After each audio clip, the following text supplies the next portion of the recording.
اور یقیناً نوح نے ہمیں پکارا، پس ہم کتنے اچھے جواب دینے والے ہیں، اور ہم نے اسے اور اس کے گھر والوں کو بہت بڑی مصیبت سے نجات دی، اور ہم نے اس کی اولاد کو زمین پر باقی رہنے والا بنا دیا، اور بعد والوں میں ہم نے اس کا ذکر خیر باقی رکھا۔ سلام ہو نوح پر تمام جہان والوں میں، بے شک ہم نیکی کرنے والوں کو اسی طرح بدلہ دیتے ہیں، بے شک وہ ہمارے مومن بندوں میں سے تھا۔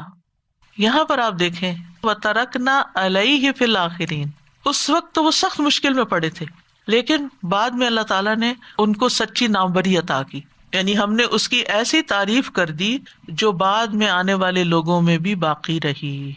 تو اس آیت سے یہ پتہ چلتا ہے کہ اگر انسان احسان کے درجے پہ دنیا میں کام کرتا ہے تو اللہ سبحانہ وتعالیٰ بھی اس کے ساتھ احسان کا معاملہ فرماتا ہے، اور اسی احسان میں سے ایک احسان یہ ہے کہ اس کے کام کو بھی باقی رکھتا ہے اور اس کا ذکر خیر بھی باقی رکھتا ہے۔ ابن عباس کہتے ہیں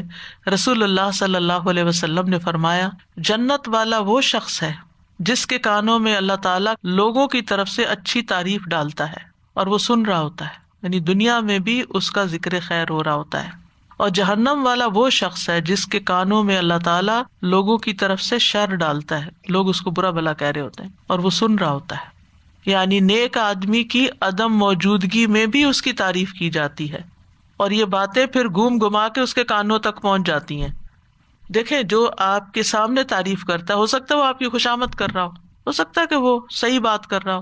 ہو سکتا ہے صحیح نہ بھی کر رہا ہو سکتا ہے اس کا کوئی آپ سے مطلب ہو، کوئی بھی وجہ ہو سکتی، لیکن اصل تعریف ہوتی ہے جو آپ کی غیر موجودگی میں کوئی آپ کے لیے کرے،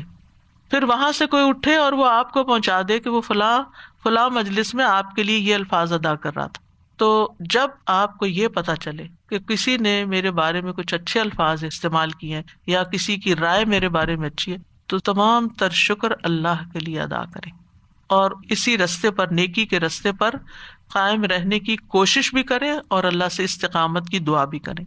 اور جب کسی کو یہ پتا چلے کہ لوگ میرے بارے میں بری رائے رکھتے ہیں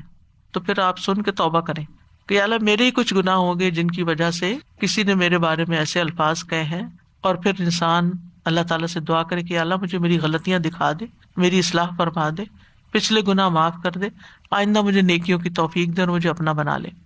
اسی طرح ایک اور روایت ہے، ابو زہیر ثقفی کہتے ہیں رسول اللہ صلی اللہ علیہ وسلم نے ہم سے نباوہ یا بناوا دونوں لفظ آئے ہیں کہ مقام پر خطاب فرمایا جو کہ طائف کے قریب ہے۔ آپ نے فرمایا ہو سکتا ہے کہ تم جنتیوں اور جہنمیوں کو الگ الگ پہچان لو۔ لوگوں نے عرض کیا اللہ کے رسول کس طرح، یعنی دنیا میں کس طرح؟ آپ نے فرمایا اچھی تعریف کے اظہار سے اور بری تعریف کے اظہار سے، تم ایک دوسرے پر اللہ کے گواہ ہو۔ کہتے ہیں کہ زبان خلق کو نقارہ خدا سمجھو۔ اب اس کا یہ مطلب نہیں کہ ہم لوگوں کی تعریف چاہنے کے لیے اچھے کام کریں، ہم خالص ہو کے اللہ کے لیے اچھے کام کریں تو انشاءاللہ اللہ سبحانہ وتعالیٰ ذکر خیر بھی جاری کر دے گا۔ اسی طرح ایک اور موقع پر رسول اللہ صلی اللہ علیہ وسلم نے فرمایا جب اللہ تعالیٰ اپنے بندے کے ساتھ بھلائی کا ارادہ فرماتا ہے تو اسے لوگوں میں نیک نام